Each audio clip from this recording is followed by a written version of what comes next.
नमस्कार दोस्तों, आप सभी का जी के डोज में स्वागत है। 17 नवंबर को आप लोगों का 17वीं बीपीएससी पीटी एग्ज़ाम डेट निर्धारित है। तो आपने अपने अकॉर्डिंग जो भी रूटीन बनाई है उसे फॉलो कीजिए। मैं अपनी तरफ से बीपीएससी पीटी एग्ज़ाम में पूछे जाने वाले वैसे एरिया को कवर करूंगी जो हमारे लिए स्कोर बूस्टिंग साबित हो, या आप उसके लिए आपके पास ज़्यादा रिसोर्सेस नहीं है तो मैं वैसे पोर्शन जैसे करंट अफेयर हो गया, ठीक है, या बिहार स्पेशल हो गया, या पीवाईक्यू हो गया, तो ये तीनों एरिया मैं कवर कराऊंगी, ठीक है। ऑलरेडी मैंने पीवाईक्यू सीरीज़ शुरू कर दिया है, 3-4 वीडियो मैंने अपलोड कर दिया है। ये हमारा जो 70th बीपीएससी है ना, उसके लिए मैंने पहली सीरीज़ करंट अफेयर की, ठीक है, पार्ट 1 मैंने यहाँ डाला है, वो मैं आज से आप लोगों को देने जा रही हूँ, ठीक है, आज से अपलोड होगा। तो ये बीपीएससी के लिए सबसे बेस्ट एमसीक्यूज़ है, करंट अफेयर है, जिसका सोर्स मैंने लिया है प्रतियोगिता दर्पण या सीएमई। आप जानते होंगे सीएमई जो पटना में कोचिंग इंस्टीट्यूट है, उसके करंट अफेयर का मैंने रिसोर्स लिया है। तो फ्रेंड्स, आपको एडिटोरिया मिल जाएगा ऑलरेडी मार्केट में, लेकिन ये 2 रिसोर्स आपको अवेलेबल नहीं होंगे और यहाँ से क्वेश्चन बहुत पूछे जाते हैं। ये मेरा भी एक्सपीरियंस रहा है क्योंकि मैंने कई बार प्रीलिम्स एग्ज़ाम क्वालिफाई किया है। तो फ्रेंड्स, चलिए अब हम देखिए अगला इस सीरीज़ को हम शुरू करते हैं, ठीक है। इस चैनल पे अगर आप नए हैं, इस चैनल पर अगर आप नए हैं तो चैनल को सब्सक्राइब कर लीजिए फ्रेंड्स, ठीक है। चलिए अब हम सीरीज़ को शुरू करते हैं। हमारा पहला जो क्वेश्चन है, ठीक है, नए आपराधिक कानून के बारे में है, ठीक है। जो नया आपराधिक कानून है वो कब से लागू किया गया है, नए आपराधिक कानून किस दिनांक से सारे देश में लागू हो गए हैं। तो फ्रेंड्स, इसका आंसर क्या होगा, 1 जुलाई 2024 से। आपको पता है कि जो पुराने कानून थे आईपीसी, सीआरपीसी, उसको नए कानून में चेंज कर दिया गया। फ्रेंड्स, इसका मैचिंग में भी पूछ सकता है कि किसको किस में कन्वर्ट किया गया है, तो वो भी हम एक बार देख लेते हैं। जैसे भारतीय न्याय संहिता, ये सब नया नाम है। भारतीय न्याय संहिता है, भारतीय नागरिक सुरक्षा संहिता है, ठीक है, और उसके बाद है भारतीय साक्ष्य अधिनियम है। तो ये तीनों नए कानून हैं जो इंडियन पीनल कोड, ठीक है, कोड ऑफ क्रिमिनल प्रोसीजर तथा इंडियन एविडेंस एक्ट के स्थान पर संसद द्वारा कब पारित किया गया था, दिसंबर 2023 में, और 1 जुलाई 2024 से ये सारे देश में लागू है। चलिए हम अगला प्रश्न हम देखते हैं। अगला प्रश्न है क्वेश्चन नंबर 2। खेल से है, तो आपको पता है कि खेल बीपीएससी किसी भी स्टेट पीसीएस के लिए काफ़ी इम्पोर्टेंट है। तो इसमें आपको ये क्या बोलते हैं, विचार करना है, ठीक है। क्रिकेट खिलाड़ियों पर आपको विचार करना है। पहला है रोहित शर्मा, दूसरा है विराट कोहली और तीसरा है रविंद्र जडेजा। उपयुक्त में से किसने क्रिकेटरों ने रुक जाइए मैं लिख देती हूँ, आईसीसी टी20 विश्व कप 2024 जीतने के साथ ही क्रिकेट के टी20 प्रारूप से संन्यास लेने की घोषणा की है। तो फ्रेंड्स, इसका आंसर क्या होगा, इसका आंसर होगा सभी ने, ठीक है, 1 2 3 सभी ने क्रिकेट के सभी प्रारूपों से संन्यास लेने की, सभी प्रारूपों से नहीं, टी20 के सभी प्रारूपों से संन्यास लेने की घोषणा कर दी है। अगला हम प्रश्न देखते हैं, क्वेश्चन नंबर 3। क्वेश्चन नंबर 3 है आईसीसी, फिर वही है आईसीसी टी20 विश्व कप 2024 भारत ने जीता। फाइनल मैच में भारत ने किस देश की टीम को हराया, किस देश की टीम को हराया, तो दक्षिण अफ्रीका। काफ़ी शानदार मैच था, ठीक है, हम लोग लास्ट में जाके जीते हैं, ठीक है। अगला हम प्रश्न देखते हैं, क्वेश्चन नंबर 4। क्वेश्चन नंबर 4 फिर उसी से है, आईसीसी टी20 विश्व कप 2024 प्रतियोगिता का आयोजन किन देशों की संयुक्त मेजबानी में हुई थी, ठीक है। तो बताइए कहाँ हुआ था, किन देशों की संयुक्त मेजबानी में हुआ था। तो इसका आंसर होगा संयुक्त राज्य अमेरिका, वेस्ट इंडीज़ संयुक्त रूप से इसका आयोजन, इसकी मेजबानी की थी, ठीक है। अगला हम प्रश्न देखते हैं, question number 5।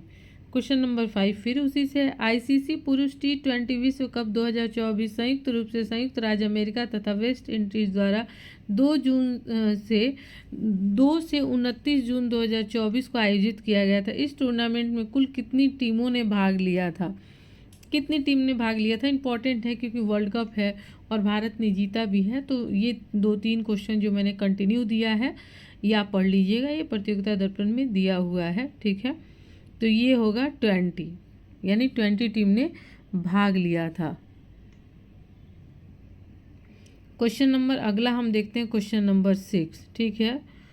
Ursula van der Leone का नाम समाचार की सुर्खियों में रहा है क्योंकि वे क्या हैं? ठीक है, वे क्या हैं? तो वे हैं यूरोपीय आयोग की अध्यक्ष नामित की गई हैं, ठीक है। तो इसलिए ये याद रखिएगा, डायरेक्ट ये भी सीधा सीधा क्वेश्चन पूछ सकता है कि यूरोपीय आयोग के अध्यक्ष कौन नामित की गई है। तो याद रखिएगा ये नाम उर्सुला वान डेर लेयन, ठीक है। अगला हम प्रश्न देखते हैं, क्वेश्चन नंबर 7, निम्नलिखित में से किसे फ्रांस के सर्वोच्च नागरिक सम्मान सेवेलियर डी ला लीजन डी ऑनर से सम्मानित किया गया? ये फ्रांस का सर्वोच्च नागरिक सम्मान है, कौन सा? ये भी पूछ सकता है कि फ्रांस का सर्वोच्च नागरिक सम्मान इसे दिया गया है, वो नागरिक सम्मान क्या है, किस नाम से जाना जाता है? तो एक बार इसको फिर से हम रिपीट कर लेते हैं। ये है फ्रांस का जो सर्वोच्च नागरिक सम्मान है, सेवेलियर डी ला लीजन डी ऑनर, ठीक है। तो ये है रोशनी नाडार मल्होत्रा, SCL के अध्यक्ष हैं, इनको दिया गया है, ठीक है। तो याद रखिएगा, प्राइम मिनिस्टर मत मार दीजिएगा। रोशनी नाडार मल्होत्रा SCL की अध्यक्ष हैं, ठीक है। अब चलिए हम अगला प्रश्न देखते हैं, क्वेश्चन नंबर 8, फ्रांस की राष्ट्रीय असेंबली के लिए संपन्न चुनाव 2024 में निम्नलिखित में से किस गठबंधन ने सर्वाधिक सीटें प्राप्त की हैं? ठीक है। तो जो फ्रांस का राष्ट्रीय असेंबली है ना, उसमें 577 सीट है, ठीक है। तो सर्वाधिक जो सीट प्राप्त की है वो न्यू पॉपुलर फ्रंट पार्टी ने किया है, न्यू पॉपुलर फ्रंट पार्टी ने किया है, ठीक है। चलिए अगला प्रश्न हम देखते हैं, क्वेश्चन नंबर 9, निम्नलिखित में से किसे ईरान का राष्ट्रपति चुना गया है? आपको पता है कि ईरान के बारे में आपको पता है, तो ये होगा मसूद पेजेस्कियान, बहुत इम्पोर्टेंट है मसूद पेजेस्कियान। मैं स्टार मार्क लगाती हूँ, ये काफ़ी इम्पोर्टेंट है, इसको ज़रूर पढ़िएगा, ठीक है। सुधारवादी मसूद पेजेस्कियान ने सईद जलीली को पराजित कर ईरान के राष्ट्रपति पद का चुनाव जीता है, ठीक है। आपको पता है कि अभी एक्सीडेंट हुआ था, तो जो वहाँ के पूर्व राष्ट्रपति थे उनके डेथ के बाद इनका चुनाव हुआ है। चलिए अगला हम प्रश्न देखते हैं, क्वेश्चन नंबर 10। क्वेश्चन नंबर 10 में पूछ रहा है, जुलाई 2024 में संपन्न यूके हाउस ऑफ कॉमन्स के चुनाव के बाद निम्नलिखित में से किसे यूके का नया प्रधानमंत्री नियुक्त किया गया है? यूके का नया प्रधानमंत्री इससे पहले कौन से थे फ्रेंड्स? ऋषि सुनक थे, ठीक है। अभी कौन सेलेक्ट हुए हैं? अभी कीर स्टारमर, ठीक है। याद रखिएगा, ये नए यूके के प्रधानमंत्री का चुनाव जीता है और प्रधानमंत्री नियुक्त किए गए हैं। क्वेश्चन नंबर 11 हम देखते हैं, ठीक है। नीदरलैंड के बारे में निम्नलिखित कथनों में से कौन सा सही नहीं है? ठीक है, तो सही नहीं है आपको बताना है। पहला है, डिक स्कूफ को नीदरलैंड का नया प्रधानमंत्री नियुक्त किया गया है, सही है। याद रखिएगा, डिक स्कूफ नीदरलैंड के पहले मतलब अभी प्रधानमंत्री नियुक्त किए गए हैं। डिक स्कूफ नीदरलैंड की AVID यानी डोमेस्टिक सिक्योरिटी सर्विस के प्रमुख रह चुके हैं, वहाँ की खुफिया एजेंसी है उसके ये प्रमुख रह चुके हैं। सी, नीदरलैंड में सत्ता परिवर्तन पूर्व प्रधानमंत्री मार्क रूट के 20 वर्ष के लंबे शासनकाल के बाद हुआ है। कोई ऐसा चेंजिंग हो तो उसे याद रखना चाहिए, तो ये आपका गलत है, ठीक है। सी आपका गलत है, ये 20 साल नहीं होगा, ये 14 साल होगा, ठीक है। 14 साल तक लगातार प्रधानमंत्री रहे हैं ये कौन? मार्क रूट, और 20 साल यहाँ दे दिया है, तो ये याद रखिएगा। ये भी PD का क्वेश्चन है, ऐसे का कोई फालतू का क्वेश्चन नहीं है फ्रेंड्स। तो बहुत अपने आप को सिंसियर ना समझे, जो भी कराया जा रहा है उसको सिंसियरिटी के साथ कंप्लीट कीजिए, ठीक है। चलिए अगला प्रश्न हम देखते हैं। क्वेश्चन नंबर 12, फिर नीदरलैंड के संबंध में, चूंकि आपको पता है कि पीडी का प्रश्न है तो कोई एक टॉपिक उठाएगा तो कंटिन्यू उससे 2-3 क्वेश्चन पूछेगा ही। नीदरलैंड के संदर्भ में निम्नलिखित राजनीतिक दलों में कौन सा राजनीतिक दल इस्लाम विरोधी विचारधारा का कट्टर समर्थक है? ठीक है, यानी वहाँ का कोई राजनीतिक दल है जो इस्लाम विरोधी विचारधारा का कट्टर समर्थक है। तो इसका आंसर होगा, इतने सारे ऑप्शन है ना, जैसे फ्रीडम पार्टी है, कंजर्वेटिव लिबरल है, न्यू सोशल कॉन्ट्रैक्ट है, फॉर्मर सिटीजन्स मूवमेंट है। तो इसका आंसर होगा ए, फ्रीडम पार्टी। ठीक है, जो फ्रीडम पार्टी है ना वो इस्लाम विरोधी माना जाता है। ठीक है, चलिए अगला हम प्रश्न देखते हैं। क्वेश्चन नंबर 13, विचार करना है इसके बारे में। नॉर्थ अटलांटिक काउंसिल ने नीदरलैंड के पूर्व प्रधानमंत्री, ठीक है, मार्क रूट को नाटो का अगला महासचिव नियुक्त करने का घोषणा किया है। ये बताइए ये सही है या गलत है? ठीक है, तो ये अब बाद में मैं बताऊंगी। मार्क रूट जेन स्टोल्टेनबर्ग का स्थान लेंगे। अब अगर मार्क रूट नियुक्त हुए हैं तो उसके पहले के अध्यक्ष का नाम बता रहा है, तो ये भी सेंटेंस अभी हम देखेंगे सही है या गलत है। ठीक है, अगला हम देखते हैं। मार्क रूट 1 अक्टूबर 2024 को नाटो के महासचिव का पद संभालेंगे। ठीक है, और सबसे लास्ट जो हम देखेंगे, जेम स्टोल्टेनबर्ग 10 वर्ष तक, ठीक है, अगला हम देख रहे हैं 10 वर्ष तक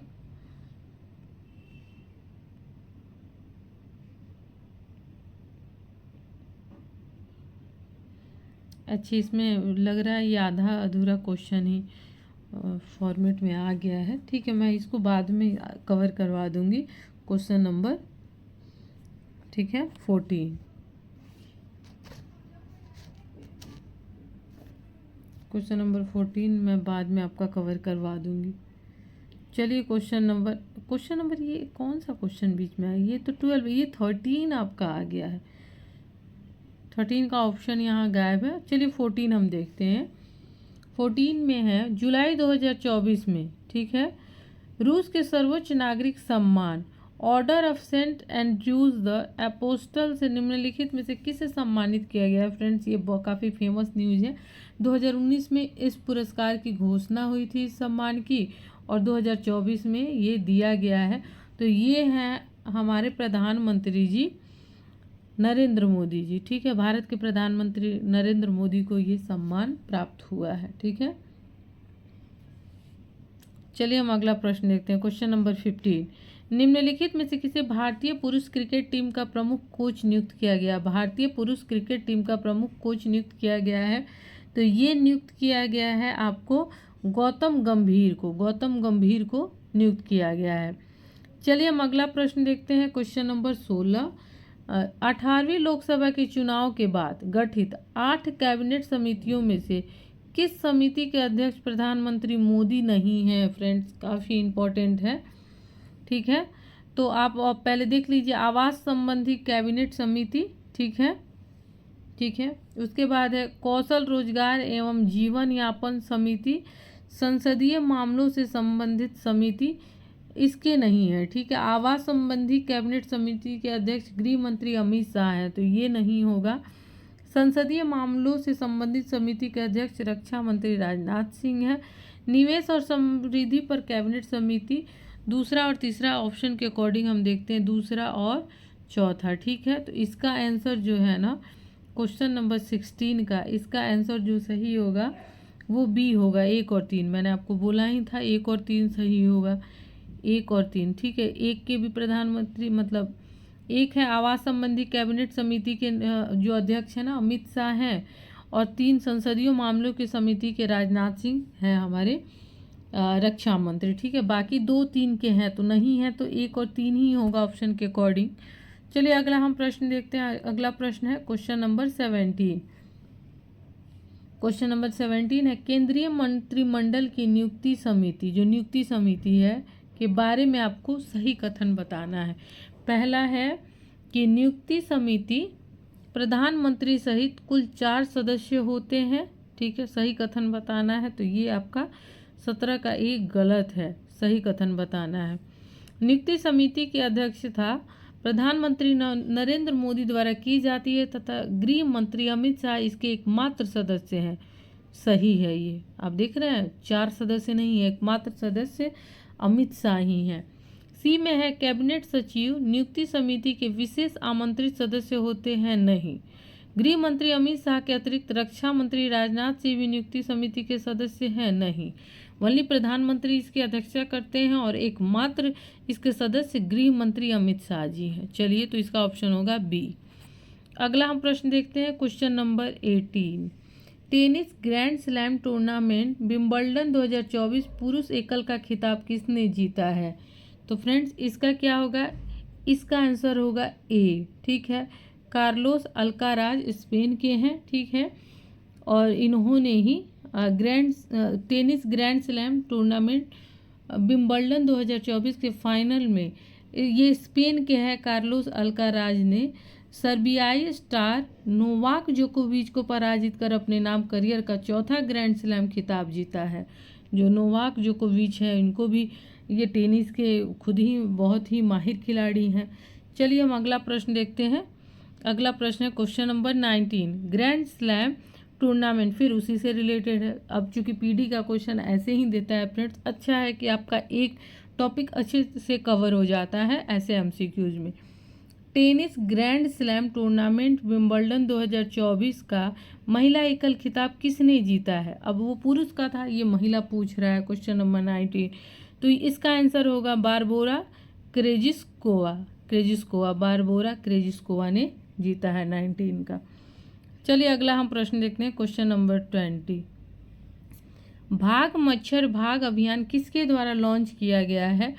तो भाग मच्छर भाग अभियान छत्तीसगढ़ सरकार नहीं, उड़ीसा सरकार नहीं, आपको बृहत मुंबई म्यूनिसिपल कॉरपोरेशन के द्वारा लॉन्च किया गया। आपको पता है कि शहर में ज़्यादा गंदगी और ज़्यादा मच्छर है, तो ऑटोमेटिक ऑप्शन से भी थोड़ा बहुत दिमाग लगा लीजिएगा। और मुंबई में काफ़ी झुग्गी झोपड़ी कंजस्टेड एरिया है, तो दिल्ली से पहले मुंबई को ही आप प्रायोरिटी दीजिएगा, कहीं गंदगी भीड़ भाड़ मच्छर उच्छर का सवाल आए तो। चलिए, दिल्ली भी नहीं है, हालांकि दिल्ली में भी कोई सिचुएशन बहुत अच्छा नहीं है। चलिए, अगला हम प्रश्न देखते हैं, क्वेश्चन नंबर 21।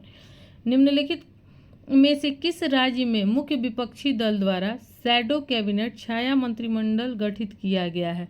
अब ये राज्य में, ये तो हमने ब्रिटेन में सुना था। ठीक है, तो ये आंसर होगा बी, उड़ीसा। उड़ीसा राज्य में उड़ीसा के पूर्व मुख्यमंत्री नवीन पटनायक द्वारा विगत चुनाव में बीजू जनता दल की पराजय के बाद, ठीक है, मुख्य विपक्षी दल की भूमिका के रूप में ब्रिटेन का जो मॉडल है शैडो कैबिनेट, उसी को इन्होंने अपनाया है और वहाँ पे शैडो कैबिनेट का गठन किया गया है। ठीक है, जो सरकार के कामकाज पे निगाह रखता है। ठीक है,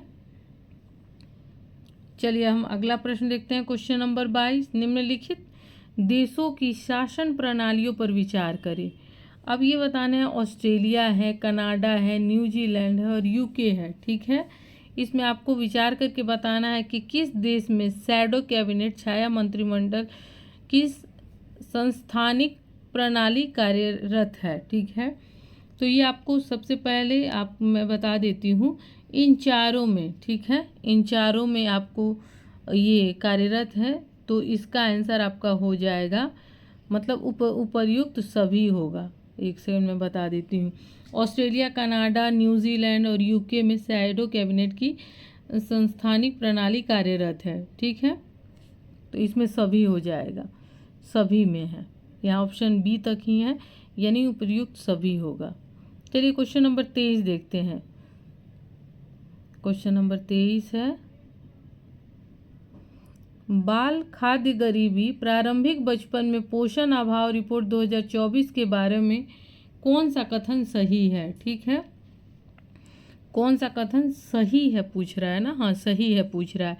यह रिपोर्ट संयुक्त राष्ट्र खाद्य एवं कृषि संगठन द्वारा जारी की गई है, ये आप बताइए। नहीं, ये इसके द्वारा जारी नहीं की गई है। ठीक है, अब आप कमेंट में बताएंगे किसके द्वारा जारी की गई है। बाल खाद्य गरीबी को जीवन के प्रथम 5 वर्षों में बच्चों की पौष्टिक और विविध आहार तक पहुंच और उपभोग करने में असमर्थता के रूप में परिभाषित किया गया है। तो ये आपका सही है, कि वो पोषण अभाव का पैमाना एज क्या है। तो यहाँ जो प्रथम 5 वर्ष में बच्चों की पौष्टिक और विविध आहार तक जो पहुँच है ना, जो उनकी उपभोग करने में क्षमता है, अगर उसमें वो असमर्थ हैं तो इसी को हम प्रारंभिक बचपन में बाल खाद्य गरीबी मानते हैं। ठीक है, तो इसका केवल 2 होगा, तो इसका आंसर बी हो जाएगा। क्वेश्चन नंबर हम 24 देखते हैं। निम्नलिखित राजनीतिज्ञों के नामों पर विचार कीजिए। ये जो भी राजनीतिज्ञ हैं उनके नाम पर विचार करना है। स्वर्गीय राजीव गांधी जी, स्वर्गीय अटल बिहारी वाजपेयी, श्रीमती सोनिया गांधी और श्री राहुल गांधी। उपयुक्त में से कितने राजनीतिज्ञ लोकसभा के नेता प्रतिपक्ष के पद पर कार्यरत हैं? देखिए, नेता प्रतिपक्ष इस बार काफ़ी न्यूज में था, क्योंकि 10 साल बाद नेता प्रतिपक्ष पे किसी की नियुक्ति हुई है। ठीक है, तो इसलिए ये क्वेश्चन पीडी ने देखिए पूछ लिया है, तो ये इंपॉर्टेंट है, आप रेडी कर लीजिए। तो ये चारों जो थे, चारों नेता प्रतिपक्ष के पद पे कभी ना कभी रहे हैं। ठीक है, 24 का आपका डी आंसर होगा। याद कर लीजिएगा, इसको अच्छे से पढ़ लीजिए, मैं आपको कुछ देर का टाइम देती हूँ। ठीक है, लोकसभा के नेता प्रतिपक्ष के पद पर कार्यरत रहे हैं। एक बार इसकी सूची ही याद कर लीजिएगा। Question number 25। ठीक है, पेरिस ओलंपिक 2024 में भारत के किस प्रतिभागी ने किसी प्रतिस्पर्धा में पहला पदक जीता था? यानी इस बार पेरिस ओलंपिक में भारत का जो पहला पदक था वो किसने जीता था? वो मनु भाकर ने जीता था। आपको पता है ये हरियाणा की हैं और ये निशानेबाज हैं। और पेरिस ओलंपिक में 10 मीटर एयर पिस्टल में निशानेबाजी में इन्होंने कांस्य पदक जीता है। कौन सा पदक? कांस्य पदक। या ये भी पूछ सकता है कि कौन सा पदक आया है, गोल्ड, सिल्वर या कांस्य। ठीक है, तो आपको कांस्य बताना है। चलिए अगला हम प्रश्न देखते हैं 26। निम्नलिखित देशों पर आपको विचार करना है। आपको फ्रांस है, यूके है, संयुक्त राज्य अमेरिका है और जर्मनी है। इनमें से किस देश ने 3 या 3 से अधिक बार ग्रीष्मकालीन ओलंपिक खेलों का आयोजन किया है? तो फ्रेंड्स, इसका आंसर होगा ए, यानी फ्रांस ने भी किया है, यूके ने भी किया है, संयुक्त राज्य अमेरिका ने भी किया है। ठीक है, तो ये तीनों ने 3 बार से अधिक, 3 या 3 से अधिक बार में ओलंपिक खेलों का आयोजन किया है। ठीक है, चलिए अगला हम प्रश्न देखते हैं। हाल ही में किस राज्य की विधानसभा में सर्वसम्मति से राज्य का नाम बदलने का संकल्प पारित किया गया? अब राज्य का नाम फिर कौन सा नया नाम बदला जा रहा है, इसको हम देखते हैं। इसका आंसर होगा फ्रेंड्स केरल। पता नहीं क्या ही पैसा ये लोग बर्बाद करते हैं। ठीक है, देखते हैं प्रश्न। तो केरल का जो नाम बदलने का प्रस्ताव विधानसभा में सर्वसम्मति से पारित किया गया है और इसका नाम बदलकर अब किया जाएगा केरलम। याद रखिए, अभी पोर्ट ब्लेयर का भी नाम चेंज हुआ है। आपको याद है पोर्ट ब्लेयर का नाम क्या रखा गया है? जो अंडमान निकोबार की राजधानी है, पहले इसको केरलम में लिख लो। ठीक है, ये केरलम इसका नाम हो गया, याद रखिएगा। श्री विजयपुरम है पोर्ट ब्लेयर का नाम। मुझे बताना नहीं था, आपको कमेंट सेक्शन में बताना था। अब 28 हम देखें, निम्नलिखित कथनों में से कौन सा सत्य है? ठीक है, डाकघर अधिनियम 2023 18 जून 2024 को आधिकारिक रूप से लागू हो गया। पूछ रहा है कि जो डाकघर अधिनियम 2023 है वो कब से लागू हुआ है। जैसे वहाँ पे वो जो अभी जो क्या बोलते हैं आपराधिक न्याय कानून जो लागू हुआ है उसका डेट पूछा था क्वेश्चन 1 में, और यहाँ पे अभी डाकघर अधिनियम, यानी ये इंगित कर रहा है कि आप जो भी इधर एक्ट पारित हुए, स्पेशली जो महिलाओं को आरक्षण है या आपको आपराधिक न्याय कानून से रिलेटेड है या कोई भी इधर इम्पोर्टेंट एक्ट पारित हुआ है ना, उसका आप डेट जरूर याद रखिएगा। 18 जून 2024 को आधिकारिक रूप से लागू किया गया है। ये सही है गलत ये मैं आपको बाद में बताऊँगी। चलिए अगला सेंटेंस भी हम पढ़ते हैं। दूरसंचार अधिनियम 2023 26 जून 2024। अब ये दूरसंचार अधिनियम डाक के बदले अब यहाँ दूरसंचार पूछ लिया, अब इसका डेट पूछ लिया। अब देखिए फिर तीनों नए आपराधिक अधिनियम, न्याय संहिता, भारतीय नागरिक सुरक्षा संहिता और साक्ष्य संहिता 1 जुलाई 2024 से प्रभावी होंगे। ठीक है, अब बताइए कि इसमें कौन कौन सा ऑप्शन सही है। क्वेश्चन नंबर 28 है ना, तो इसका 1 और 3 सही है। ऑप्शन 1 और 3 सही है, यानी बीच वाला गलत है। यानी दूरसंचार अधिनियम कब पारित हुआ है? ये आप कमेंट सेक्शन में, इससे पता है, इससे आपका एक होमवर्क हो जाता है और आपको होमवर्क करना चाहिए, रिसर्च करना चाहिए। चलिए अगला हम प्रश्न देखते हैं, ठीक है। एक सेकेंड, ये कुछ प्रॉब्लम हो गया।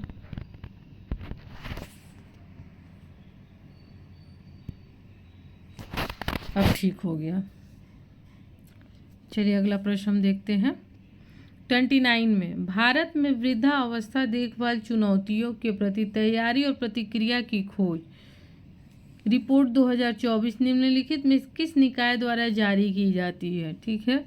तो भारत में जो वृद्धावस्था देखभाल चुनौतियों के प्रति तैयारी और प्रतिक्रिया की खोज रिपोर्ट 2024 निम्नलिखित किस निकाय द्वारा जारी की जाती है।